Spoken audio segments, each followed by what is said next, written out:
हाय,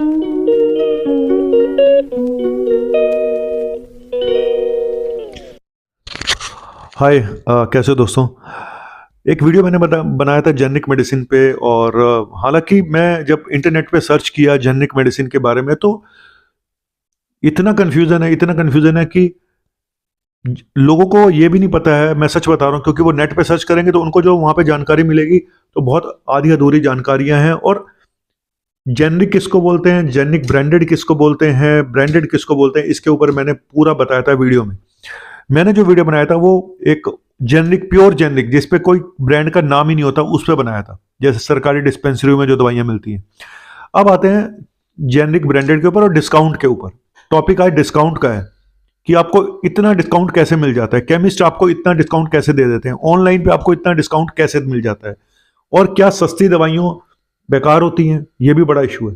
देखो, पहले मैं बता दूं ब्रांडेड दवा क्या होती है, फिर बताता हूं कि एक मॉलिक्यूल जो सबसे पहले मार्केट में आता है वो उसका पेटेंट होता है, वो उसका अधिकार होता है, उस कंपनी का कोई दूसरा बना नहीं सकता, उस पर उसकी मोनोपोली होती है, और वो उसको बोलते हैं ब्रांडेड दवा। ये दवाइयां महंगी होती हैं क्योंकि रिसर्च करनी पड़ती है, तो ये दवाइयां महंगी होती हैं और मोनोपोली भी होती है। जब ये पेटेंट का रूल खत्म हो जाता है 3-4 साल 5 साल के बाद, तो बाकी कंपनियां भी बनानी शुरू कर देती हैं। इनको बोलते हैं जेनरिक ब्रांडेड। और 95% मेडिसिन यही होती है जेनरिक ब्रांडेड। लेकिन यहाँ पे झोल क्या है, सबसे बड़ा झोल क्या है वो आज बताऊंगा, और डिस्काउंट का भी झोल क्या है वो भी बताऊंगा। ज्यादातर लोगों को लगता है कि जो सस्ती है वो जेनरिक है। ये लोगों को लगता है कि जो सस्ती दवा है वो जेनरिक है। ऐसा नहीं है, ये सारी जेनरिक ब्रांडेड है। एक दवाई जेनरिक ब्रांडेड में भी कुछ दवाइयां ब्रांडेड बन जाती हैं, मतलब टक्कर, ब्रांडेड को टक्कर देने लगती हैं। कैसे कैसे कोई, देखो ये वैसे ही है जैसे आप कोई नई नई कंपनी खोलो और आपने सपोज एक अपना ढाबा खोला छोटा सा, और जैसे बिट्टू चाट वाला ही था, सपोज बिट्टू चाट वाला दिल्ली में है, और एक हल्दीराम है। तो आज आपने कोई अपना एक हल्दीराम जैसा कोई छोटा मोटा रेस्टोरेंट खोला। हल्दीराम एक ब्रांड बना हुआ है, लेकिन आप सेम चीज प्रोवाइड करा रहे हो, लेकिन आपका कोई ब्रांड नहीं है। तो धीरे धीरे धीरे आप तरक्की करते गए और आप भी वो एक अपना ब्रांड एस्टेब्लिश कर लिए। लेकिन यहाँ पे क्या है, मेडिसिन में जब जेनरिक ब्रांडेड मेडिसिन आती हैं तो बहुत सारी कंपनियां बनाती हैं, नामी गिरामी कंपनियां भी बनाती हैं, सिप्ला है, सन फार्मा है, एलकेम है, और छोटी मोटी कंपनियां भी बनाती हैं। ठीक है। अब जो मार्केटिंग होती है जेनरिक ब्रांडेड की, जो बड़ी बड़ी कंपनियां हैं वो उनकी मार्केटिंग अलग टाइप की होती है। वो डॉक्टर से मिलके बड़े सारे इसमें एथिकल मार्केटिंग, अनएथिकल मार्केटिंग, वो सब एक अलग इशू है कि डॉक्टर और फार्मा का नेक्सस जो है ना। लेकिन मैं सब कंपनियों के बारे में नहीं बोल रहा हूँ और ना ही सब डॉक्टर के बारे में बोल रहा हूँ। फिर बता दूं, ये बात वैसे सर्वविदित है कि ये सब चल रहा है। तो ये मार्केटिंग, चाहे उनकी एथिकल मार्केटिंग हो, अनएथिकल मार्केटिंग हो, ठीक है, जैसे भी वो कॉन्फ्रेंसेस के द्वारा करते हैं या डॉक्टर से मिल के साथ कि हमारे ब्रांड को प्रमोट करो सर, ये ब्रांड अच्छा है, हमारी क्वालिटी अच्छी है, तो डॉक्टर को भी ट्रस्ट हो जाता है कि हाँ यार ये सही कह रहा है। और एक नाम भी होता है, सिप्ला है, जे एल्केम, ये बड़ी बड़ी कंपनियां हैं, तो डॉक्टर्स को भी एक ट्रस्ट जल्दी होता है इन कंपनियों के ऊपर, तो वो उसको लिखना शुरू करते हैं, तो वो ब्रांड बहुत जल्दी आगे बढ़ जाता है। ठीक है। तो वो फिर जेनरिक ब्रांडेड से एक बड़े ब्रांड बन जाते हैं वो सारे जेनरिक ब्रांडेड ही, लेकिन बड़े बन जाते हैं। अब आते हैं दूसरी कंपनियां, जो छोटी कंपनियां हैं वो, अच्छा, मार्जिन सब में ऑलमोस्ट बराबर होते हैं। ठीक है, चाहे वो 70 एमआरपी का जो लोचा है, चाहे 70 रुपए रख दो, 100 रुपए रख दो, 150 रुपए रख दो। हालांकि कुछ दवाइयों पे सरकार ने कैपिंग कर दी है, इससे ज्यादा एमआरपी नहीं रख सकते। लेकिन अगर अब कोएंजाइम Q10 ही है, आपको 200-250 रुपए का भी मिल जाएगा, आपको 800 रुपए का भी मिलेगा। रही बात सारी यही है कि एमआरपी आप अपने हिसाब से रखवा सकते हो किसी भी प्रोडक्ट की। तो इसमें अब छोटे मोटे लोग भी उतर जाते हैं कि भाई चलो ये धंधा अच्छा है ना, तो हम भी अपनी कंपनी खोल लेते हैं, मार्केटिंग कंपनी बनवा, कहीं से भी लो, मार्केटिंग कंपनी खोल ली, अपने एमआरपी अपने हिसाब से सेट कर ली, 2-4 मार्केटिंग करने वाले लड़के रख लिए, डॉक्टर्स कुछ जान पहचान के हो गए तो उन्होंने भी प्रमोट करना शुरू कर दिया, है ना, और कुछ केमिस्टों से मिलकर प्रमोशन होता है। लेकिन बात सारा आता है क्वालिटी के ऊपर। सबसे बड़ा इशू यही है, क्वालिटी। अब लोग कहते हैं जी जेनरिक मेडिसिन, हालांकि मैं जेनरिक मेडिसिन उनको बोलता हूं जिन पे कोई नाम नहीं लिखा होता, जिन पे कोई ब्रांड नहीं होता, जैसे मेटफॉर्मिन जो सरकारी डिस्पेंसरियों में मिलती है, सरकारी हॉस्पिटलों में मिलती हैं, हो सकता है प्रधानमंत्री की जन औषधि जो है या दूसरी जगहों पे भी मिलती हूँ, मैं इनको जेनरिक बोलता हूँ। ठीक है, ये प्योर जेनरिक है। तो अब इंडिया जो है सबसे बड़ा एक कंट्री है जो एक्सपोर्ट करता है बाकी कंट्रीज को जेनरिक मेडिसिन या जेनरिक ब्रांडेड। अब लोग कहते हैं सर फिर अगर क्वालिटी ऐसी है तो फिर वो लोग कैसे ले लेते हैं? यहीं पे लोचा है सारा। वहां की क्वालिटी और हमारी क्वालिटी में बहुत फर्क है। जो एक्सपोर्ट क्वालिटी होती है वो हमेशा बहुत अच्छी होती है।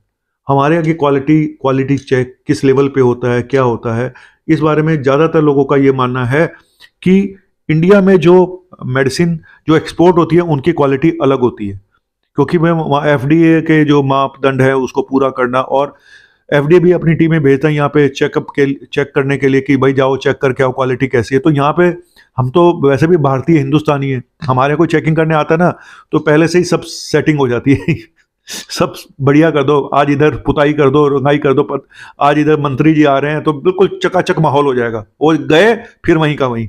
तो वही हाल यहाँ पे रहता है। वो फार्मा कंपनी अपनी फैक्ट्री में ऐसा सिस्टम करेगी बस सब पता ही नहीं चलेगा किसी को कि क्या हुआ और क्या नहीं हुआ। और कुल मिला के फिर हमारे जो प्रोडक्ट्स हैं वो क्वालिटी जो आप देते हो उसको जो मापदंड है उसको पूरा करते हो, क्या वो किस लेवल, करप्शन तो हर जगह पे है, दिक्कत सारी यहीं पे है करप्शन की, कि एक्चुअली क्वालिटी जो बाहर मिल रही है वो इंडिया में प्रोडक्ट्स पे वो क्वालिटी क्यों नहीं मिल पाती। यहाँ पे करप्शन है, सारा करप्शन यहीं पे होता है कि क्या जान पहचान कनेक्शन के बेस पे क्वालिटी आप कुछ भी बेच सकते हो या सच में आपको क्वालिटी रखते हो।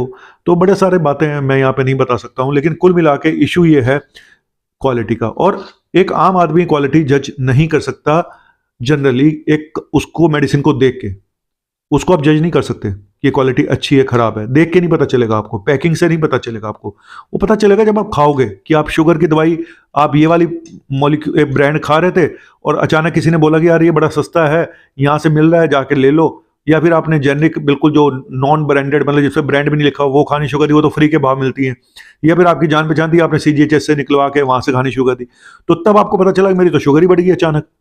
तो तब आपको पता चल सकता है जब आप ब्रांडेड से जेनरिक पे शिफ्ट करते हो, तब आपको क्वालिटी पता चल सकती है। अदरवाइज क्वालिटी को जज कर पाना कोई आसान काम नहीं है। जिनको जो पहले से जेनरिक खा रहे हैं उनको नहीं वो जज नहीं कर सकते। मैंने बताया ना, अगर छोटी मोटी प्रॉब्लम है तो जेनरिक असर तो करती हैं, ये बात थोड़ी कि असर नहीं करती, थोड़ा कम असर करेंगे, 19-20 का फर्क पड़ता ही है, ठीक है, तो यही है। लेकिन कुछ बीमारियों में ये 19-20 बहुत बड़ा फर्क डाल सकता है। मैंने पहले भी बताया, जैसे कि फिट्स है, सीजर डिसऑर्डर है ना। यहाँ पे अगर आप जेनरिक खा रहे हो और आपका पहले मेरे पास मैंने स्क्रीनशॉट भी भेजा था पिछले वीडियो में कि एक बंदे ने बताया कि वो ब्रांडेड खा रहा था लेकिन जेनरिक पे जैसे शिफ्ट हुआ फिट्स पड़ने शुरू हो गए, दौरे पड़ने शुरू हो गए, उन्हें वापस शिफ्ट करा फिर ठीक हो गया। तो ऐसे बहुत सारे मेरे पास स्क्रीनशॉट हैं रखे हुए हैं, अगर कहोगे तो मैं आज फिर डाल दूंगा। तो क्वालिटी का जज कर पाना कोई आसान काम नहीं होता। ये बात भी सच है कि मार्जिन सबके एक जैसे होते हैं, हर प्रोडक्ट के मार्जिन बराबर होते हैं, कोई आपको सस्ता देता है कोई आपको महंगा देता है, कोई कंपनी। लेकिन क्वालिटी के बारे में आप कोई गारंटी नहीं ले सकते। इस कंपनी की सस्ती दवा है तो इसकी क्वालिटी अच्छी होगी, सेम होगी, कम होगी या उतनी होगी, ये दुनिया का कोई बंदा नहीं बता सकता जब तक आप उसको यूज ना करें। असली मुद्दा यही है, क्योंकि क्वालिटी चेक कैसे हो रहा है, किस लेवल पे हो रहा है, कितनी ईमानदारी से क्वालिटी चेक हो रहा है, यही सब मुद्दा है। अब आते हैं डिस्काउंट के ऊपर। और मैं ये सब केमिस्टों के बारे में नहीं बोल रहा हूं, ठीक है, मैं उनके बारे में बोल रहा हूं जो ये डिस्काउंट इस टाइप से देते हैं। अब आप गए दवा लेने केमिस्ट के पास और केमिस्ट ने बोर्ड लगा रखा है जी 20% फ्लैट डिस्काउंट। अब उसको जो स्टॉकिस्ट से अगर उसको मिलता ही 20% है या 25% मार्जिन पे मिल रही है प्रोडक्ट, तो वो आपको 20% कैसे देगा? वो कमाएगा क्या, खाएगा क्या? तो वो क्या करता है, जब आप 5 प्रोडक्ट ले रहे हो तो वो उसमें से एक प्रोडक्ट आपको बोलेगा सर ये वाली नहीं है, इसकी जगह दूसरी दे रहा हूँ, ये आपको, ये भी बढ़िया सिप्ला कंपनी की है। अब वो होती है जेनरिक, हालांकि जेनरिक ब्रांडेड ही होती है, लेकिन ये कंपनियां भी इस तरह के मॉलिक्यूल बना रही है। हालांकि ये बात पता लगा पाना बहुत मुश्किल है कि एक ही कंपनी कैसे इतना सस्ता माल बेच देती है और कैसे वही प्रोडक्ट दूसरे नाम से महंगा बेचती है। सिप्ला की जैसे आती है रेबिसेक DSR, तो वो बहुत सस्ती मिलती है इनको केमिस्टों को, उनमें मार्जिन मतलब मार्जिन आप सोचिए 50% से 5000% तक भी हो सकता है किसी मेडिसिन में। तो अब वो आपको बोलेगा कि सर ये मॉलिक्यूल नहीं है, मैं आपको दूसरा मॉलिक्यूल दे रहा हूँ, सेम दवा है, आप देखिए ये भी सिप्ला की है, वो भी अच्छी कंपनी की है, सिप्ला भी बहुत अच्छी कंपनी है, उसमें उसको बच रहा है कम से 80 रुपए, उसने आपको डिस्काउंट करके वो 60 रुपए की दे दी। और सॉरी जितना भी डिस्काउंट कर गए फिर भी उसको 60 रुपये बच गए। तो ऐसे वो डिस्काउंट आपको मिलते हैं, क्योंकि अगर वो 20% फ्लैट डिस्काउंट आपको देने लग जाए तो उसको बेचारे को कुछ भी नहीं बचेगा, वो अपनी फैमिली कहाँ से पालेगा, उसके भी खर्चे हैं और उसको मिलता है 20-25% स्टॉकिस से, है ना। तो इस तरह से डिस्काउंट ये देते हैं। ऑनलाइन पे जो डिस्काउंट मिलता है वो क्या है कि जैसे 1 mg है तो वो डायरेक्ट मैन्युफैक्चरर से माल उठा लेते हैं, तो उनके बीच के खर्चे बच जाते हैं सारे, ना स्टॉकिस्ट है ना केमिस्ट है, सीधा आप हो और सामने वो है, इसलिए वहां से आपको डिस्काउंट ज़्यादा मिल जाता है जो कॉर्पोरेट ये ऑनलाइन सर्विस है। लेकिन कई बार आप ऑनलाइन पढ़ लेते हो जी ये महंगी दवा बहुत सस्ती मिल रही है, 50% डिस्काउंट मिल रहा है। सर यहीं पे लोचा है, यहाँ चेक कर लो कितनी नकली दवाइयाँ पकड़ी जा रही हैं, जो ब्रांड कोई और है अंदर कुछ और है। तो यहाँ पे यही हो रहा है कि ऑनलाइन आप इतना ज़्यादा वो हो जाते हो और आपको लगता है ऑनलाइन बड़ा सस्ता मिल रहा है, बहुत सस्ता मिल रहा है। सर 50% डिस्काउंट, 60% डिस्काउंट उस ब्रांड आइटम पे जो मिल ही नहीं सकता और आपको मिल रहा है। आप गए जी इंडिया मार्ट पे, आपने देखा जी एक बंदा कोई दे रहा है जी, उसका यहाँ पे आपने फटाफट करा उसको, उसने देखा जी यहाँ 50% डिस्काउंट में मिल रहा है, आपने फटाफट मंगा ली और खा ली, और बाद में पता चला 3-4 दिन बाद भर्ती हो गई, क्योंकि दवाई कोई और थी, उसमें जान ही नहीं थी दवाई में, नाम वही था, मॉलिक्यूल वही था, नकली। तो ये जब से ऑनलाइन बिकनी शुरू हुई हैं दवाइयाँ इतनी ज़्यादा, तभी से नकली दवाइयों की बाढ़ आई है ज़्यादातर, और ये ऑनलाइन पे ही लोग इसका शिकार ज़्यादा हो रहे हैं। और इसके बारे में अब आप सोचिए कि आपको, और मैं फिर ये बात भी सच है कि क्वालिटी का कोई भी बंदा नहीं बता सकता कि सस्ती दवाई जो डिस्काउंटेड पे आपको मिल रही है या सस्ती दवा जेनरिक मिल रही है। सस्ती का मतलब लोग जेनरिक से ही लगाते हैं कि सस्ती है तो जेनरिक है, ऐसा नहीं है। जबकि ठीक है सस्ती, अब एक ब्रांडेड कंपनियां भी, एक कंपनी 20 रुपए की ब्रांडेड दे रही है अच्छी कंपनी, वही दूसरी 40 की दे रही है। मैनकाइंड फार्मा की जनरली प्रोडक्ट सस्ती होती हैं, लेकिन उनकी क्वालिटी पे हमेशा सवाल उठते रहे मैनकाइंड की। इसी तरह से हालांकि मैं इस पर कोई जज करने वाला नहीं हूँ, हो सकता है उनके मॉलिक्यूल अच्छे भी हों, लेकिन लोग सवाल उठाते हैं, डॉक्टर भी सवाल उठाते हैं और भी सवाल उठाते हैं। अब आप कहोगे डॉक्टर को तो महंगी दवाइयाँ चाहिए। देखो एक बात मैं फैक्ट बता रहा हूँ, ये बात सच है कि कुछ छोटी कंपनियां जो घटिया, उनकी क्वालिटी कुछ नहीं होती, एमआरपी बहुत हाई होते हैं, डॉक्टर के थ्रू वो डॉक्टर से सेटिंग, कुछ डॉक्टर से सेटिंग करके वो उसको बेचती हैं, और वो महंगा, ये ज़्यादातर छोटे शहरों में ज़्यादा होता है ये। और वो सारा खर्चा किसको देना पड़ता है?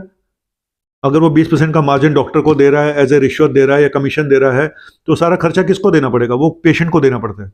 वो महंगी महंगी दवाइयाँ पेशेंट को खरीदनी पड़ती है वहाँ से, और वो मिलेंगी भी वहीं पे ही। ठीक है, तो अब इसका मैं सच बोलूँ तो बात ये नहीं कि अगर आप अच्छी और मैं जनरली ये बोलता हूँ कि जब हम कोई मॉलिक्यूल लिखते हैं तो ब्रैकेट में हम, और मैं यही बोलूँगा कि अगर कोई मॉलिक्यूल नहीं मिलता है मार्केट में तो हम केमिस्ट का फ़ोन अगर आता है तो हम बोलते हैं यार कुछ भी दे दे यार, जो भी अच्छी कंपनी का कुछ भी दे दो। तो ऐसा कोई वो ज़रूरी नहीं होता कि आपने दवाई वहीं से लेनी है, आप केमिस्ट को दिखा के उसका सब्स्टिट्यूट भी ले सकते हो।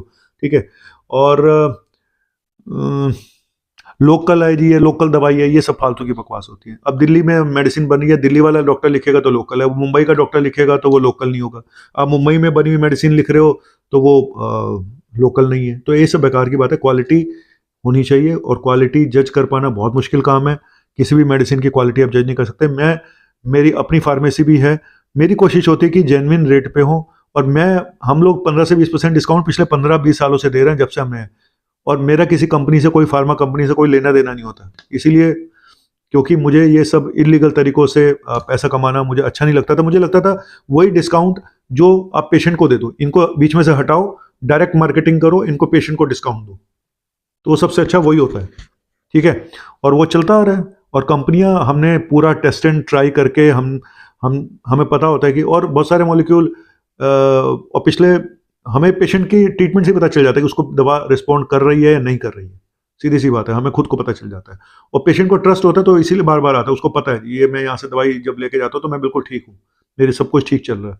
तो ठीक है, तो यही बात है कि असली बात यही है कि क्वालिटी को जज कर पाना बहुत मुश्किल है। जब तक आप यूज़ नहीं करोगे, टेस्ट नहीं करोगे, आपको पता नहीं चलेगा। और पता तभी चलता है जब आप एक ब्रांड से दूसरे ब्रांड पे जाते हो, एक ब्रांडेड से जेनरिक पे जाते हो, तब पता चलता है। अगर आप पहले से ही वही खाते जा रहे हो तो आपको क्वालिटी का पता नहीं चल सकता, क्योंकि आप अभ्यस्त हो चुके हो, आपकी बॉडी उसको, और कंपेयर एक इंसान को दूसरे इंसान से तभी पता चलता है जब आप, और आप एक मान लो एक सामान किसी से ले रहे हो, है ना, और अचानक वो दुकान उस दिन बंद मिलती है और आप जाके वही आटा चीनी दूसरी दुकान से लेते हो, तब आपको पता चलता है यार क्वालिटी इसकी ज़्यादा अच्छी थी, मैं तो इतने सालों से उसकी ऐसी तैसी कराता आ रहा।